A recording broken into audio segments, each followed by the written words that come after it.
Hey guys, thanks for tuning back in. Real quick, just want to say thank you for 1,000 subs. Enjoy today's special. Hey guys, welcome back. Today we have a first gen 4Runner and we are going to be converting it from these automatic hubs to the manual hubs. If you want to know how to do this to yours, stay tuned. It's going to be a very quick and simple tutorial. Let's go over the parts you'll be getting rid of and the parts you'll need. So you will be getting rid of this automatic hub, the cover, as well as a couple internal pieces. We'll get to that later. The parts you will need before you start is one of these hubs. Make sure it's pretty complete. This is what I mean by complete, is it has this silver piece, black and red piece. The bearing, you can reuse your old one or you can throw in a new one. And then you'll need these axle nuts. There's 2 of those. You'll need this lock washer with the tabs, and then you'll need this bearing washer. This washer is already in your truck, but if you can find one complete with it, then you'll have an extra. So those are the parts you'll need. You'll also need these 10mm bolts that hold the outer part of the housing towards the silver part. And then you'll need a new gasket. You'll also need a new gasket here, but if your gasket's fresh enough, you can just reuse it. You don't gotta feel bad. Step 1, we're gonna take the tire off just to make it easier. You don't have to, but it gives me more space to do stuff, so I'm gonna go ahead and do it. Next up, you're gonna remove these bolts. They're 5mm hex bolts, and you're gonna remove all of those to get this outer hub cover off. Some of these are pretty stripped out, so I can't do anything about it. What you'll do is you'll take a chisel and hit it at an angle, and it should make the bolt spin. See right there, getting it to turn. Once you got it out, you can just set it to the side. Get your 12mm. Unzip the axle nut, or the axle bolt. Again, set it to the side. Next, you're gonna wanna unzip these.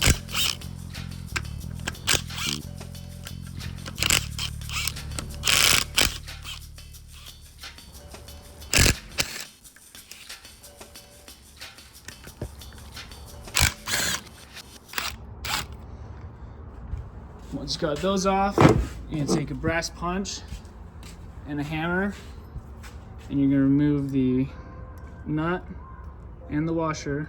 Set them on top right there.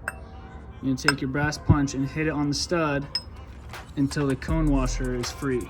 Super simple. If you're struggling to get the cone washer out and it's already loose, jam your flathead into it and it'll slide out. Go ahead and slide this guy off, set him to the side. You're gonna need a special tool to get the C-clip out.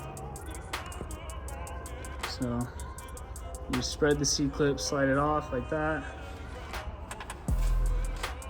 Remove this washer. That's the guy that I said we have an extra of. Next, you're gonna need to get behind here, and there it is. There's a little spring. Again, the C-clip pliers are gonna go in between there. Spread that out and it will come out from over. Here's what that part looks like when you got it removed. Now, normally there's supposed to be an extra part that you just slide off of here, but it looks like it's missing that. So, I guess that's done. You will, however, need to pull out this seal. Don't worry, we are not reusing that. Now I've got our little tool, and there's a couple of star-shaped Torx bolts in here. I think there's 3. Go ahead and bust those puppies open. Once you've got them loose, you can zip them out.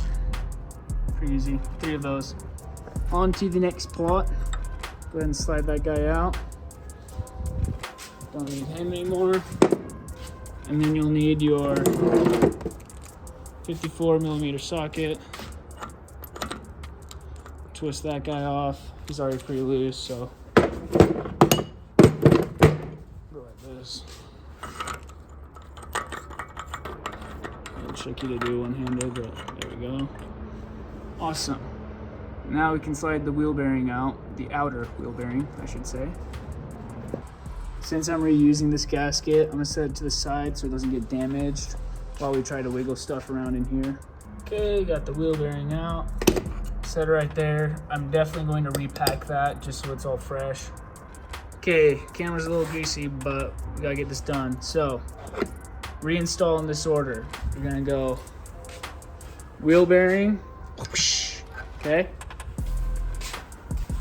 Wheel bearing, thrust washer, adjusting nut, lock washer, lock nut. That's the order it goes, and there's a special little torque sequence to make sure you get that bearing seated. It's got new grease, it's all packed in. So, flip that around, get a little bit of grease on this guy. Make sure he's a little goopy. Go ahead and stick it in. Okay, for the adjusting nut, it's the first axle nut you install. You're gonna torque it to 59 Newton meters. You're gonna spin it 10 times this way, back and forth, whatever. And then you're gonna loosen it and then hand tighten it. And then spin it again, check for play, it should feel good. And the second axle nut that you install is the locking nut. That one will actually keep it in place. So remember not to over tighten this one. If you've done wheel bearings before, you know exactly what I'm talking about. If not, that was probably a terrible explanation. All right, for the lock nut, you're gonna tighten that one down to 64 Newton meters. And then once it's good, check, make sure the rotation feels good. A little bit of drag from the backing plate on this, so that's the noise there. But once it feels good, go ahead and fold the locking tabs down. You're gonna push one forward onto the adjusting nut and then flip one back onto the lock nut. Once you got the tabs folded over, go ahead and slide on this washer with the teeth. If you can't get it all the way back enough or your axle looks like it's pushed in, go ahead and screw the 12mm bolt in here and slide the axle back towards you. Once you got your C-clip in there, make sure that it rotates. If you can't get it to rotate and it's all bound up, your axle isn't pushed far enough forward or pulled far enough back towards you. And so the C-clip's kind of like halfway in the groove. But if you can take like a little flathead, for example, we'll use this guy, and just rotate the C-clip and get movement, and it's pretty smooth, that means you're good. That means you're fine. So after that, you're gonna reinstall your little gasket, and then you're gonna take this guy and get him on there. Boom, like that. Then you'll take your axle bolt, throw him on there, tighten him down. Cone washers, put those guys in, then the washer, then the nut, tighten it down. I think it's 35 Newton meters or something like that. Axle bolt, I can't remember off the top of my head. I'm just gonna hit it with a gun and call it good, because I will actually be doing a full overhaul on the wheel bearings after the hunting trip with this thing. So that's basically it. I'll show you what's next. Okay, to get this outer dial on, you may have to play with it a little bit. But basically, there's a couple of notches. You can see in between the tooth there, that notch. That notch goes into the wide groove right here. You've also got one on the other side. So it's a notch in between the teeth, notch in between the teeth, right? And that part goes in like so. Okay.